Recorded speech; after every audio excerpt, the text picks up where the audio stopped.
Hey there, survivors. Thanks for tuning in to tonight's episode. If you're new here, please consider subscribing. It really helps me keep these stories coming. And while you're here, let me know in the comments where you're listening from. Now let's get started. We left Biscayne Bay on the second Sunday of April, just after sunrise, with wind in our sails and sunscreen in our eyes. It was the kind of departure you dream about.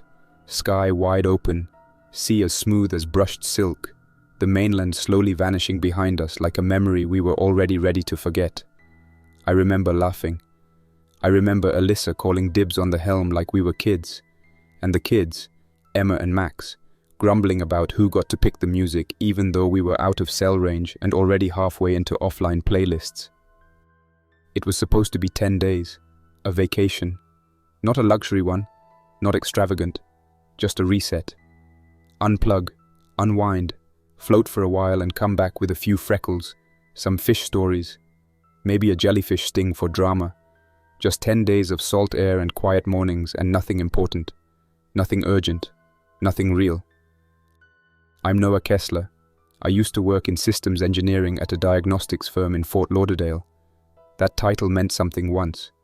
Now it just feels like a reminder that I used to belong to the world. Alyssa, my wife, teaches high school biology back in Hollywood. She's the one who made this trip possible. She grew up sailing with her father, a proper wood-hull purist, and always talked about doing this, taking our kids offshore, hopping through the Bahamian Islands, disconnecting from everything but the tides. We rented the Rising Current, a Catalina 425 in good shape, from a co-worker's cousin who owed me a favor. She was seaworthy, stocked, and surprisingly modern. The freezer ran silent, the autopilot was functional, and the sails still had stiffness. We loaded her up with fresh water, dry goods, snorkels, 2 fishing rods, and a little too much peanut butter. Emma and Max were 10 and 12. They were glued to their screens the entire way out of the channel, whining about the weak signal, complaining about the taste of electrolyte water, asking why the cabin didn't have Netflix. But it didn't take long. About halfway past Bimini, the waves worked on them. There's something about the slow, persistent rhythm of the ocean that scrapes the noise off your mind. The nausea faded. Max spotted flying fish. Emma started keeping a notebook. By the time we hit the edge of the Bahama bank, they were barefoot and curious, asking questions about clouds and charts and who would sleep in the forward berth. We took turns at the helm. Alyssa loved trimming the jib just right to catch the trade wind. I preferred the quiet hours around dawn, sailing close-hauled, while the kids slept and the light turned the sea into endless silver. For the first few days, life on board fell into an easy rhythm. Wake with the sun, quick breakfast, short sail to the next quay, anchor in shallow turquoise water, explore the reefs, eat what we could catch or unwrap, read by lantern, sleep early. The radio worked, the freezer was cold, the compass spun slow and true.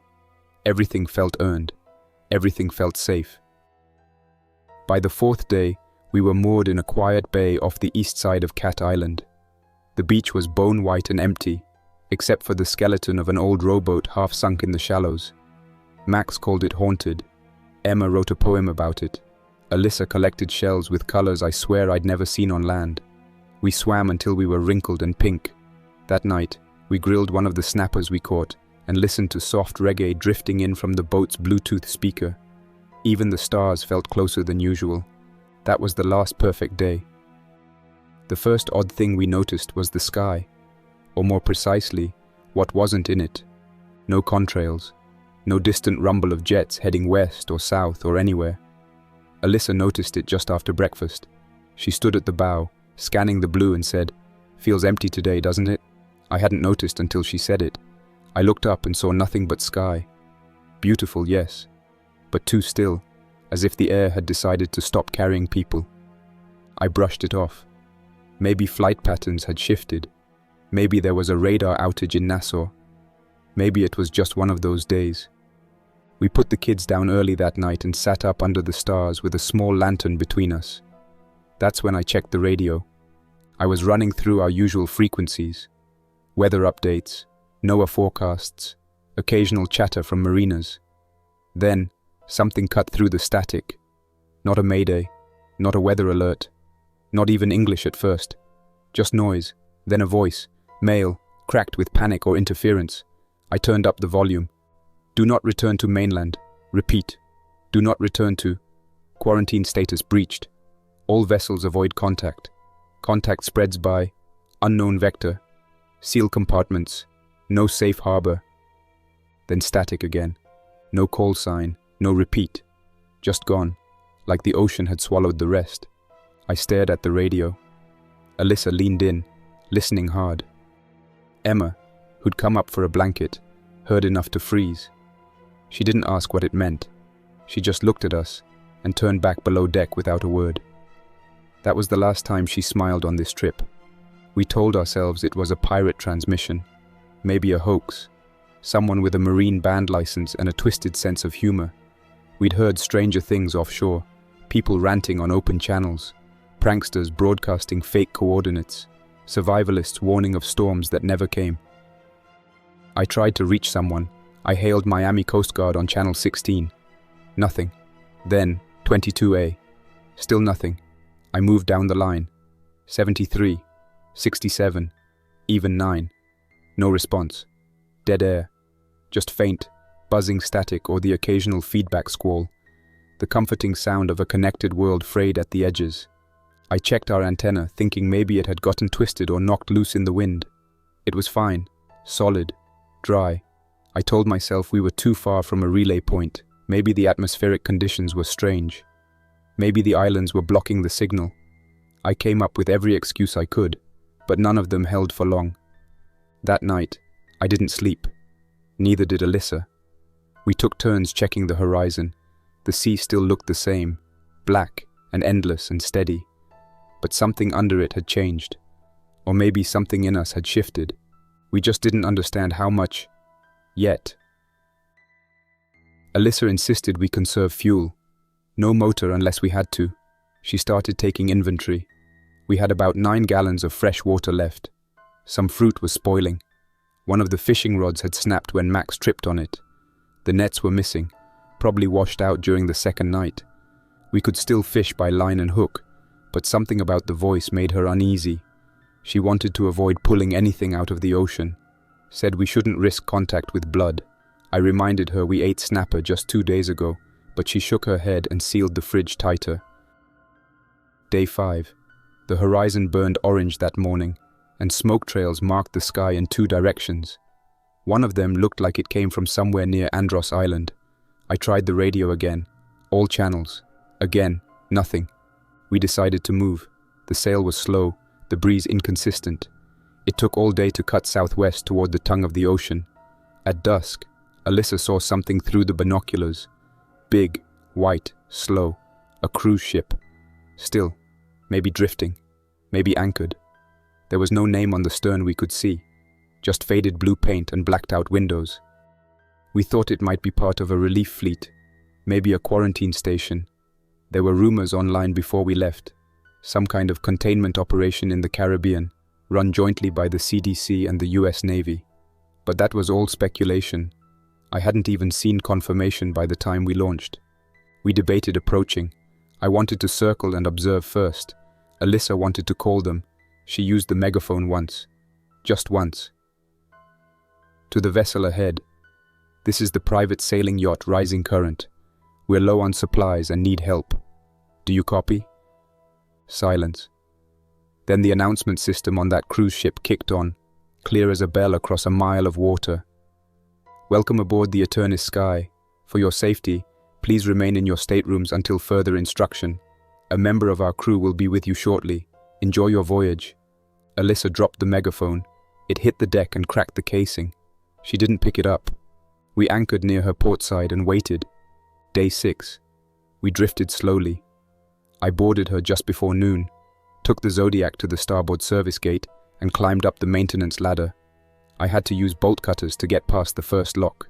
Inside, the ship was pristine, cold, empty, no crew, no passengers, just music, soft jazz echoing from the promenade speakers. The lighting was dimmed to evening mode.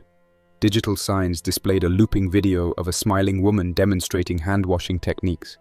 Every 30 seconds she said, "Remember, Cleanliness is key to a safe cruise. The cabins were all locked with electronic keypads. I found a steward's station near the aft stairwell, but the terminal was dead. Manual override didn't respond either. A security keycard was jammed into the door slot like someone had tried to pry it open and gave up. I took it. Deck 5 had signs of life. Not recent. Empty plates outside doors. A stroller toppled over. One sneaker by the vending machine. The smell got stronger the farther I went aft. I didn't open the doors. I didn't need to. I was back on the Zodiac. I didn't tell Alyssa everything. Just enough to explain why I cut the rope and let us drift again. She didn't argue. She was staring at the waves like they were whispering. Day 7. The kids asked why we hadn't seen any other boats, or planes, or birds. Max said the water was too quiet. Emma stayed in the cabin all day. We lost one of the solar chargers overnight. It was rigged on the bow rail, and sometime before dawn it tore off. I didn't hear it go. Alyssa swears she saw something move across the deck when she checked the mainsail. I didn't argue. Not anymore. We ran the desalinator twice. The second time it sputtered. I checked the intake hose. Nothing obvious. Still, I could taste something metallic in the output. I didn't mention it. Day 8. I tried fishing again. Once, caught a small grouper. Alyssa refused to let it on board. Said its gills were bloated. It twitched after I cut the line. Twitched long after. It stayed half submerged, mouth open like it was trying to speak. The kids didn't ask to fish again. That night, a different voice came through on channel 68. They lied about transmission vectors. Blood is secondary. Ingestion is primary. Reverse osmosis doesn't stop it. Avoid brackish zones. If you've eaten anything caught after the 12th, it's too late. It ended with coordinates. Somewhere east of Nassau. We were far west by then. Alyssa boiled every batch of water twice. She used a camping stove she hadn't unpacked before. Said it was only a precaution. She wouldn't drink until it cooled in glass. Said plastic might leach. I said nothing. Day 9. The batteries gave out. No refrigeration. No radio. Only solar to charge the GPS now. We drifted into open water again. I saw debris floating. A life preserver from a vessel named Golden Swan. No sign of the vessel. I spotted something off our stern. A light. Faint, blue, blinking. It disappeared after 2 minutes. Alyssa said I imagined it. That night the Eternis Sky came back into view. Either it drifted or we had. Its position had changed. It faced north now. One of the lower decks was lit from within. A dull green glow flickering, like emergency power barely holding. I watched it for over an hour, sitting on the edge of our cockpit with the wind soft against the mainsail. There was no motion. No silhouettes in the portholes, no figures pacing near the railings. Just the steady blinking of light inside one compartment, too low to be from the bridge and too faint to be exterior flood lamps. Alyssa didn't speak. She stood beside me with her arms folded, fingers tucked into her sleeves like she was holding herself in place. At 2:40 in the morning, I launched the Zodiac again. I didn't tell her. I left a note on the binnacle wrapped in the corner of the emergency chart book. If she woke before I returned, she'd know where I went and why I had to do it. The ride was calm. Too calm. The ocean around us had been glassy for 2 days now. No swells, no gulls, no scattered clouds or distant thunderstorms. Just still water and silence, broken only by the Zodiac's quiet outboard motor and the hiss of the hull parting sea. I approached on the starboard side this time. The ladder was still down. I cut the engine and drifted into place, letting the boat bump lightly against the ship's hull before grabbing the line and climbing up. Inside, nothing had changed. The ship's internal temperature was still unnaturally cold, and the lights remained in dim evening mode. The speakers were quiet now. No jazz, no announcements. Just the buzz of dead electronics and the occasional tap of a loose panel somewhere in the ventilation shaft. I made my way down through the service corridors. This time, I didn't wander the promenade or examine the locked cabins. I followed the green light. It was coming from deck 2, likely a service floor or crew-only area. When I reached the stairwell leading down from deck 4, I noticed the metal was smeared with something thick and dried along the handrail. I avoided touching it. The access door to deck 2 had been wedged open, The frame was bent inward like something had rammed it from the inside. The glow was stronger now, coming from an open hatch further down the corridor. I stepped slowly, carefully, passing empty rooms with low ceilings and sealed food storage areas. The air smelled of vinegar and something coppery underneath. The floor was sticky in places, and the overhead panels flickered as I passed beneath them. Then I reached the hatch. It led into what must have once been the crew medical bay. Part of it had been converted into a quarantine holding room. Plastic sheeting hung from the ceiling on makeshift rails. Duct tape reinforced the edges. On the far side was a tall metal door with a keypad, smeared with palm prints, some fresh, some faded and scabbed into the surface. Inside, the glow came from a portable emergency lantern sitting on a rolling stool. Its battery was dying. It flashed twice, then dimmed, then came back. I scanned the room and saw 4 bunks against the walls. 2 empty, 2 filled, not moving. I didn't speak, didn't call out. I stepped in, kept my distance. The closer bunk had a woman in her mid-30s. Her skin was bloated, pale, with dark marbling around her jawline and across her arms. Her hands were tied to the railing with white cord, looped 3 times. Her feet were bare. A biohazard sticker had been slapped onto the side of her bunk. She had no face left, just exposed teeth and collapsed tissue where her nose had been. But no smell. That was the part that made it worse. Like something kept her preserved. Something in the cold. Or maybe whatever was done to her. The sheet beneath her was dry. No fluids. No rot. The second occupied bunk had a man, possibly older, hard to tell. His torso had been compressed by a steel tray, like someone had slammed it down and left it there. Both his eyes were open. White, not milky, just white. I wasn't sure if it was cataracts or something else. I backed out slowly, making no sound. I wasn't here to examine corpses. I just needed answers. In the corner, I found a clipboard nailed to the wall. The papers were water-warped, but some of the handwriting was legible under the rusted clip. Day 3. 2 confirmed from lower galley team. Day 5. Transmission appears faster with seafood prep exposure. Day 6. 2B sealed. CDC channel silent. Food running low. Day 7. Captain locked himself in the bridge. Says help is coming. No one believes him. Day 8. Woke to scratching. Sealed stairwell. No one allowed to open. Day 10. No more fresh water. All lines contaminated. Chlorine ineffective. There were more notes, scribbled in different handwriting, some frantic, some fading. One read, "Don't let them breathe on you. They're not dead. They just stop feeling pain." I left the bay and moved aft, checking for signs of recent activity. A service cart had been pushed against a door marked laundry. The lock was broken. The hallway beyond looked darker. Too dark. I stopped when I heard a sound I hadn't heard in days. Metal scraping metal. Not a bang. Not a slam. Something dragged. From inside the sealed door near the corner of the corridor. It happened again. Then, nothing. I stepped back. I wanted to call out, but I didn't. Not even a whisper. Just waited, breathing through my nose, watching the light flicker behind me. The scraping began again, faster. Then the door handle twitched.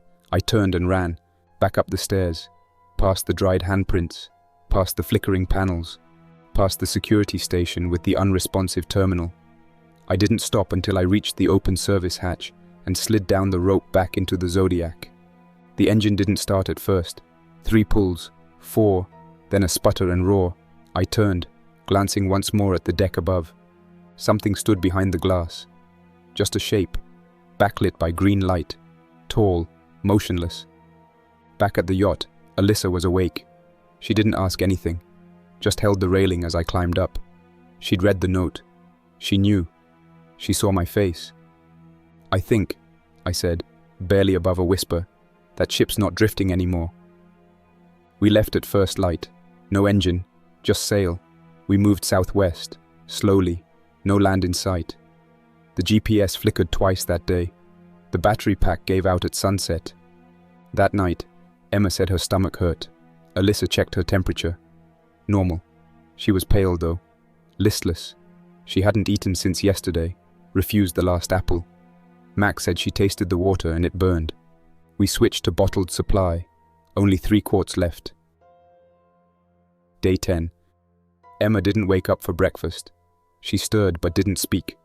Alyssa wrapped her in blankets, said it was just fatigue, sun exposure, stress. But we both knew something wasn't right. Max pointed out strange things in the water. Jellyfish moving in slow circles. Fish breaching, then sinking without splashing.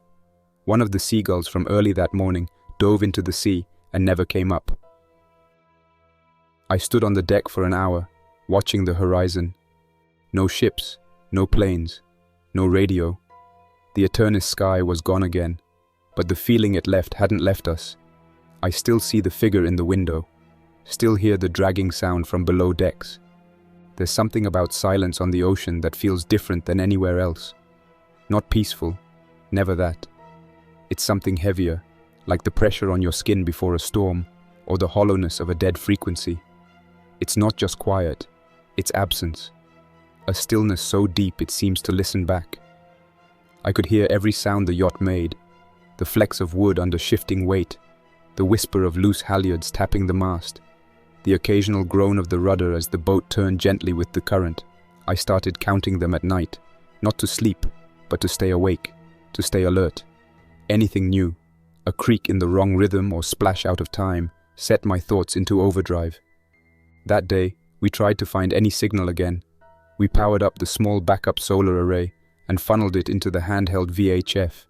It blinked twice, then held power for about 20 minutes. I ran through the channels methodically. Nothing on 16, nothing on the weather bands. Then a crackle on 74, a burst of static, a pause, then something that sounded like breathing. Not words, not code, just the low rasp of air moving through something too close to the microphone. Alyssa shut it off, said we'd try again tomorrow. We didn't. Emma slept through most of the afternoon. When she did wake, she didn't talk. Her lips were cracked, and she kept blinking slowly, like her eyes couldn't focus on the movement of the boat. Alyssa gave her half a bottle cap of water at a time, spaced out by hours. She wouldn't eat, just sat curled in the shade, hugging a life vest. Max kept talking to her like it would pull her back. It didn't. We checked the remaining bottles. Less than 2 quarts left. I tried fishing again. Desperation beats logic when your daughter stops speaking. I lowered a line with a single hook and watched it drift for 40 minutes. A small shadow approached. A snapper, maybe 6 pounds. I pulled slowly, careful not to let the line jerk. It came up without struggle. I was about to grab it when I noticed something wrong with its gills. They pulsed not like lungs, but like fingers twitching. Small, blind white worms slid from its mouth as I hoisted it over the railing. I dropped the rod instantly. The fish hit the deck and flailed, not like a fish but like it was aware. Its eye tracked me. That's not poetic. That's not metaphor. The pupil moved. I kicked it back into the water. We stopped fishing entirely. Later that evening, I went down into the engine compartment. Not because I thought I could fix the engine. I couldn't. But because I wanted to do something. I checked the fuel days ago. We had a quarter tank left, but the ignition wouldn't catch. Alyssa thought it might be seawater in the intake. I wanted to believe her, but part of me wondered if something deeper had settled into the systems. As I knelt beside the battery housing, I heard something above me. On deck. Light steps. Deliberate. I froze, holding my breath. No voices. Just the soft thump of bare feet on fiberglass. Then nothing. When I emerged a few minutes later, no one was there. Alyssa was still with the kids. Max was asleep beside Emma. But one of the mooring lines was loose. We hadn't moved. Not much. But the bow had shifted a few degrees east. I checked the knot. It was untied. Not frayed. Not snapped. Untied. That night, I stood watch. All night. I didn't sit. I didn't blink too long. I held the flare gun loaded in my lap and kept my back to the mast. The wind didn't move. The ocean didn't stir. At 3:12 a.m., I heard a splash behind the boat. The next morning, day 11, I found prints on the aft deck. Wet, but not from our shoes. Not bare either. Webbed, long, not human, not entirely. Alyssa thought I was seeing patterns in salt, but she avoided that part of the deck afterward. Emma's condition worsened. She wasn't running a fever, but her skin looked translucent. You could see veins in her arms where the blood moved slower than it should. She'd started sleeping with her eyes open. I tried calling again on the VHF, the same static, then a voice. Not a recording, not a loop. A woman, calm, detached. If exposed to ingestion, prepare for neurological regression within 72 hours. Do not attempt to sedate. Do not apply cold compresses. Lower core temperature accelerates parasitic colony dominance. Above 92 Fahrenheit is survivable. Quarantine must be maintained. There is no cure. Then silence. I repeated the message to Alyssa. She didn't react, just sat with Emma and held her hand. That afternoon, I saw the Eternis Sky again, this time from a distance. No lights, just drifting in the haze, low in the water like she'd taken on ballast. She was moving west, slowly, or we were. It was hard to tell anymore. A small orange lifeboat floated at about 100 yards off our starboard side. I hadn't seen it approach. It didn't have lights, just rocked gently with the current. I hailed it. No answer. After 20 minutes, I motored the Zodiac out and approached. The boat was empty. No signs of damage, no blood, no gear. But the hull was stained on the inside, like something had exploded from beneath the deck plating. There was one item on board, a black satchel, sealed with an airline-style TSA lock. I took it and returned. Inside, I found a waterproof case containing a bundle of medical documents, a flash drive, and a paper tag that read, Group E, R.D. Johnson, Tier 1 sample, do not open near water. We didn't open it. Not then. That evening, Alyssa finally snapped. She stood in the galley tearing pages from the boating manual and screaming about how none of this made sense. She demanded we light a signal fire on the deck, said it didn't matter if it scorched the fiberglass. Someone had to see us. I stopped her when she grabbed the emergency dye flares. Max retreated below. Emma didn't move. Later, Alyssa apologized, but it was the kind of apology you give when you know nothing will improve. Her hands trembled constantly now. She still rationed the water, still checked the batteries, still recorded temperatures on the wall calendar like they meant something. I heard her whisper to Emma that night.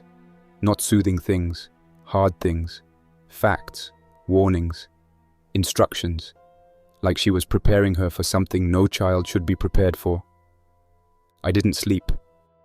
On day 12, the sky turned a strange color. Not grey, not yellow, something between. Dusty, filtered, like the sun was hitting a wall before it reached us. I opened the waterproof case at sunrise. Alyssa didn't stop me. The flash drive had a single folder labeled Viv04B_final. Inside, scanned documents from the Florida Department of Health, the U.S. Geological Survey, and a private research group called HarborTech Marine Analysis. Most of the files were corrupted or redacted, but one memo, dated April 3rd, outlined an incident. Initial discharge occurred near Port Everglades due to backflow from industrial dredging sites. Resulting bacterial colony displayed necrotic symbiosis with anaerobic environments. Human infection occurred through raw consumption and dermal exposure via compromised skin. Once infected, subjects exhibit delayed cognitive failure, cellular oxygenation collapse, and partial neuroretention in post-mortem states. Reanimation threshold varies. Marine life displays behavior modification and atypical aggression. Quarantine protocol failed. Evacuation denied. Final note: water is no longer a safe medium. We were already 13 days out by then, past the safe window, past rescue. Alyssa read it 3 times, then burned the page. That night, Emma began making a sound. Not crying, not calling, just a clicking noise in the back of her throat. Soft, rhythmic. We didn't know what to do. Alyssa wrapped her in emergency blankets and cradled her against the bulkhead. Max curled beside them. I stayed on deck, flashlight off, flare gun within reach. I saw lights again. Not the Eternis Sky, a smaller vessel, fast moving, no ID numbers, no lights on the mast. It passed to our north at around 4 knots. I flashed the emergency beacon twice. It didn't slow, but I saw faces through the portholes. Blank, pressed against glass. staring. It was too fast to be drifting. It had power, controlled movement. I tried to convince myself it was just another vessel full of survivors like us, cloistered behind blackout curtains and caution, unwilling to stop for anyone. But the way it moved, without course correction, without visible steering, reminded me more of a body being carried by a current, one that hadn't yet tipped over. The faces had no reaction to my flare, just vacant stillness, mouths slightly parted, shoulders slumped forward like dolls braced by straps. It passed and disappeared into the mist. Alyssa didn't even ask what the light was. She'd stopped asking anything by that point. Her thoughts were no longer on rescue or survival, but maintenance, keeping what little we had running, tracking every drop of potable water, cutting old rain covers into makeshift shade tarps. Emma hadn't spoken in over a day. She had a wet cough now, not deeper, but constant, like her lungs were fighting something her body couldn't recognize. I found the first sore under her left arm when changing her shirt. It wasn't raised, not red. It was dark blue, the color of a deep bruise, but with a faint spiral pattern at the edge. Almost bacterial, almost geometric. I didn't tell Alyssa. I just covered it and returned the shirt. There was no longer anything we could do about it anyway. That morning, I took a long look at the charts. I tried recalculating our drift based on the last working GPS data from 2 days before. We were somewhere south of Ragged Island, possibly even past Sal Bank, depending on how the wind shifted overnight. If we were right, the next closest landmass was the coast of Cuba, but without a working engine and only intermittent wind, the likelihood of making it there in time, before Emma worsened, before the last of our gear failed, was slim. At midday, I saw the birds. 6 of them, pelicans by the look of it, but moving in slow spirals. One broke off from the group and landed on the water near our stern. It sat for nearly 5 minutes, unmoving, then dipped its head below the surface once, twice, then just stopped. Not dead, not floating, just stopped. Its wings spread out but didn't flap. Its neck stretched forward, frozen, and then it sank, straight down. No ripple, no splash, nothing. Later, Max told me he thought the ocean was thinking. I didn't ask what he meant. I understood more than I wanted to. That night, I went below deck and found Alyssa staring at the sealed black satchel again. She hadn't opened it since we read the reports, but she had it beside her now, clutched like a Bible. She was murmuring things under her breath. Not prayers. Alyssa wasn't religious. It sounded more like inventory. A list of steps, action sequences, procedures for handling things you weren't trained to understand, but needed to pretend you did. I sat next to her, touching her shoulder lightly. She flinched. She didn't look at me, just said, "It's already in the water, isn't it?" I nodded. She exhaled long and slow. "Then we're not in the ocean anymore. We're inside it." Then the Eternis Sky returned. Not visually, not yet, but we heard it. First the low drone, like a distant ship horn, but bent, distorted, stretched too long like tape played slow. Then a chime, 3 rising tones. I recognized them. It was the dinner bell, the same automated chime they used in the promenade to signal evening buffet hours. It played once, then again. Then it looped. We didn't see her until dawn. She was closer than before. Too close. No sign of crew. No movement on the bridge. The bow was dipped slightly forward, enough to notice, enough to suggest she was beginning to flood below the waterline. But she remained stable, balanced, like something beneath her held her in place. Max begged us not to board again. He said he heard voices from the ship in his sleep, telling him to come below decks. I didn't dismiss him, not after what we'd already seen, not after the figure in the window. But something was happening to Emma that we couldn't stop, and part of me, a poisoned, hopeful part, still believed there might be equipment on board. Supplies, medical gear, an answer, anything. We rigged a boarding plan. I'd go alone. Alyssa would stay with the kids. I took the black satchel, the flare gun, the folding knife, and the only working solar lamp. I didn't bring the radio. It no longer mattered. As I approached, I noticed several changes.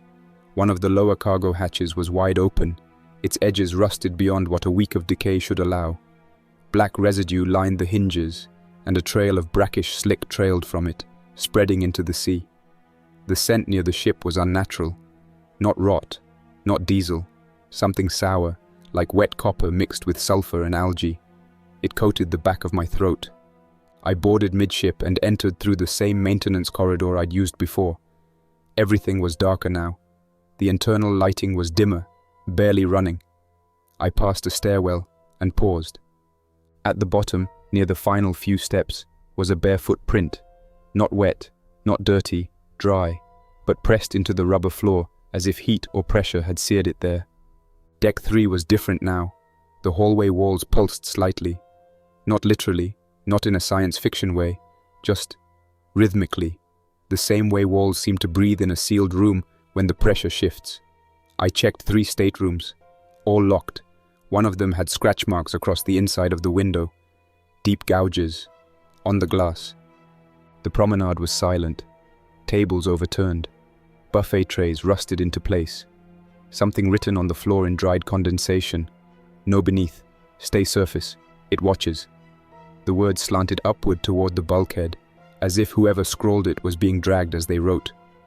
I opened the black satchel. Inside was a vacuum-sealed case with a glass ampule labeled in black marker, strain V4, wet origin, do not open outside lab conditions. There was also a note, typed, short. If this reaches surface hands, you're already in it. The ocean isn't infected, it became the carrier. This strain does not need hosts to survive. It integrates. It spreads through water memory. It teaches marine life first, then it moves upward. Above the surface it waits, but it remembers us. Tell anyone who finds you to burn all remains. No contact, no retrieval, no rescue. We lost control. I didn't return to the medical bay. I didn't need to. I understood. The reanimations weren't the infection. They were a symptom. The infection was the ocean. As I turned to leave, the hallway lights surged. Just once, and I heard something down the hall. Not movement, mimicry. It repeated the exact scrape pattern I'd heard that night, but deliberately, like it knew the sound I was expecting, and was performing it. I left. Back on the yacht, Alyssa had wrapped Emma in sailcloth. Max sat beside her, holding her hand. She wasn't moving anymore, but she wasn't gone. Not entirely. Her eyes followed my voice, but her pupils didn't track. She blinked, but not in response. The sore under her arm had spread to her neck. The spiral pattern was visible now, like a brand rising beneath her skin. We had hours, maybe less. That night we made a decision. A final tack southwest, toward the lights we thought might belong to Cape Verde, or somewhere near Ciego de Avila. We didn't know if it was even still there. We didn't care. The charts we'd been using were curled from humidity, faded in places where I'd handled them with salt-covered hands. But I traced the outline of the Cuban coast with my fingertip, whispering the names of places that might still mean something. Yucaro, Punta Alegre, Cayo Guajaba. We weren't sailing toward safety anymore. We were sailing toward memory, toward the last shape of civilization we could still imagine. It might as well have been the moon. Alyssa stayed below deck with Emma. She didn't come up anymore except to help trim the sails or to hand me the remaining water rations.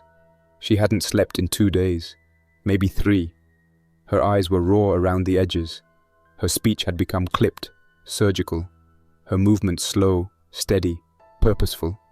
She had become something between mother and medic, maintaining Emma's pulse, tracking her skin color, noting the change in pupil dilation every few hours. She whispered into her ear like she was teaching her how to stay human. Max handled the rigging with me. I gave him tasks, not because they were necessary, but because he needed purpose. He needed something to hold him to the boat, to us, to the reality that still floated in splinters between the waves. He never asked about Emma anymore. He just looked at her like she was already moving somewhere he couldn't follow. By midday, we passed a chain of islets, low, scrub-covered strips barely visible above the surf. I saw birds again, not flying, just clustered along the ridges, wings folded tight against their bodies. beaks open, unmoving, watching the water. One flapped once, awkwardly, then fell forward into the surf and did not come back up. That evening, the wind shifted sharply. A gust hit our mainsail with enough force to swing the boom and snap one of the old tension lines. Max scrambled to grab it before it tangled in the sheets. I rushed to the helm to counter. We managed to steady the yacht, but in the commotion, we lost our orientation. The compass had stopped working the night before, spinning lazily, then freezing between headings, and now the stars were veiled by high, opaque cloud cover. For the first time, I truly believed we had lost our last line of navigation. Still, we pushed on, southwest, south-southwest, somewhere between reality and prayer. The ocean began to change. Not the surface, though it had taken on a metallic sheen, but the sound. It no longer lapped gently against the hull. It resonated, like it had depth where there was none. The kind of sound you hear in an old cathedral, or a train tunnel that goes on too long. We heard it through our feet, through the deck, through the hull, a hum, almost imperceptible, but constant, like a signal from below. Just before midnight, Emma spoke. Not a word, a sound, a small click, then another, repeating, rhythmic, the same sound she'd made in her sleep days before. But this time, her eyes moved with it, each click timed with a shift in her gaze, like sonar bouncing back echoes. I leaned in. Her skin was damp, not with sweat, but with condensation. Cool. Her breath smelled like seawater. I pulled back. Alyssa didn't say anything. She just pulled the blanket higher and pressed her hand against Emma's chest, counting the rise and fall of breath. Later, I found her at the stern. She stood there with the flare gun in one hand and the black satchel in the other. The sealed ampule was still inside, along with the red-stamped document warning of integration, symbiosis, memory and water. "We should throw it over," I said. She shook her head. "It's already part of her, part of everything." She let the satchel hang at her side and stared into the black. "We don't sail on the ocean anymore," she whispered. "We sail on a system, a memory system. It knows we're here." I didn't answer. There wasn't anything left to say that wouldn't sound like denial. Around 3 a.m., we saw lights on the horizon. Real ones. They blinked in staggered rows. Low. Not aircraft. Not flare. Not illusion. Alyssa took the binoculars and stared for nearly 20 minutes without moving. Then she nodded once. "That's land." I fired a flare. Not straight up, but angled low, just enough to give a visible marker. If someone was there, military, civilian, whoever, they'd see we were adrift, see we needed help. No response.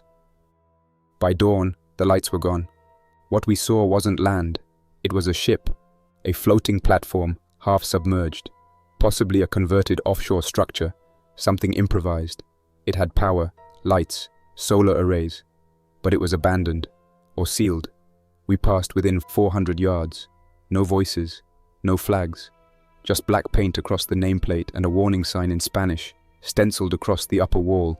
Zona no apta para recuperación humana, not safe for human recovery. I wanted to approach, to board, but Alyssa stopped me. "We're not here to be rescued," she said. "Not anymore." We continued drifting. By mid-afternoon, Emma stopped clicking. She was warm now, not fever warm, sun warm. Her pupils had gone reflective, mirror-like, silver under light. Alyssa placed a strip of sailcloth across her eyes and whispered something too soft to hear. Max stood at the bow, hands on the rail. I joined him. He didn't turn. "She's going under soon, isn't she?" I didn't answer. "I had a dream last night," he said. "She was under the water, and there were people talking to her. Not in words, just patterns, pulses. They sounded like wails, but faster." That night she stopped breathing. We held her together, as a family, for the last time. No reanimation came, no twitch, no sound. She simply stopped. We wrapped her in cloth and laid her beneath the foredeck. We couldn't bring ourselves to let her go. Not yet. But that night, waves returned, gentle at first, then heavier, and with them, light. pulses of color beneath the surface. Not bioluminescence. Something deeper, like flashes of communication. White, then red, then blue, then back. Not random, timed, precise. The ocean beneath us had become a transmitter. At dawn, we finally saw land. Low ridge, sandbar, trees twisted by salt wind. Cayo Sabinal, uninhabited, possibly once a naval outpost, abandoned now, overgrown, part of a protected reserve. But still, land. We made anchor in a shallow inlet just before dusk. The light over the water had turned gold and heavy, like it was reluctant to leave us. The wind died entirely. Not a breeze, not a ripple. Only the echo of our movements and the distant roll of something deeper beyond the reef. We waded ashore in silence, half in shadow. The beach was soft coral grit and the wreckage of 100 storms. Old driftwood, sun-bleached shells, seaweed tangled with rusted fishing line. We carried only what we needed. 2 solar blankets, 3 bottles, a broken weather radio, and the wrapped shape of Emma's body. She had grown lighter, but it didn't feel like the weight had left her. It felt like something had taken it. We found a shaded grove just off the tree line, past a tangle of sea grape and low brush. The trees arched overhead like guardians. It was quiet there, not even birdsong, only the hush of the tide rolling up the beach in small, measured breaths. Alyssa sat with Emma while I gathered what I could find. Coral, stones, anything shaped by time. Max followed without being asked. He didn't cry. He just handed me each piece and nodded when it fit. The cairn took form slowly, unevenly, like it didn't want to stand but was too stubborn to collapse. When it was finished, we stood together in silence. That first night, I dreamed of cities beneath the waves. Not ruins, civilizations, lights flickering through deep water windows, movement behind old steel bulkheads. Not fish, not people, something between. I woke to Max's breathing and the sound of rain pattering on our makeshift tarp. Alyssa was already awake, still sitting beside the cairn, her hand resting on the cloth like she was trying to feel warmth through it. The second day was spent gathering water. We strung sailcloth between branches to catch rainfall, filled plastic bottles, and set up the old life straw filters. The inland pools were stagnant, but we dipped buckets anyway, boiled the contents twice, then strained the liquid through layers of cloth and charcoal. We didn't trust any of it, but we drank it. There was no choice. The third day we tried fishing. Only nets, only in the brackish pools just above the mangrove roots. The fish there were pale and sluggish. Some had translucent flesh. Others moved in erratic bursts and then floated sideways like they'd forgotten how to swim. We threw most of them back. The ones we kept, we cooked so long they turned to paste. We ate what we could. We told ourselves it was safe. On the fourth day, a plane passed overhead. High altitude, contrails slicing the sky into halves. It looked commercial. No military markings, no distress beacons. Just a glinting machine heading west, fast and high and oblivious. I waved a tarp, lit a smokeless signal pellet we'd saved. No deviation, no sign it saw us. By the time the noise faded, the horizon had already erased its trail. That afternoon, the ocean was calmer than ever, glassy, featureless. Not natural, a stillness that didn't belong in a living world. I watched it for hours and saw no swell, no change in color. Only once did something break the surface. A thin tendril of kelp, or something like it, rising straight up like a question. It hovered for a moment, then sank without leaving a ripple. That evening, Alyssa pulled up her sleeve and asked me to look. It was there, just above her elbow. A barnacle pattern, faint but unmistakable. 5 spirals radiating from a central point, no larger than a dime. The skin beneath it was cool to the touch, dry, but it pulsed faintly, as though blood moved through it with a will of its own. She didn't say anything. Neither did I. That night, she walked into the sea. I followed her to the shore but didn't call her back. She stepped into the water slowly, never hesitating. Waist deep, she stopped. For nearly an hour she stood there, unmoving, the tide lapping gently at her hips. The moonlight was bright enough to make out her silhouette, the line of her shoulders, the slackness of her arms, the stillness of her gaze fixed on the horizon. When she finally turned back, the water ran from her in fine, glimmering sheets. She knelt beside Emma's cairn and curled up like a child, and I covered her with the emergency blanket. She didn't speak. She didn't sleep. She just stayed there, listening. I stayed awake that night, not for safety, not even for fear. I just couldn't close my eyes. Every time I blinked, I saw the figure from the Eternis Sky, standing behind the glass. I heard the soft scrape of metal on metal from somewhere below deck. And worse, I heard the sea breathing.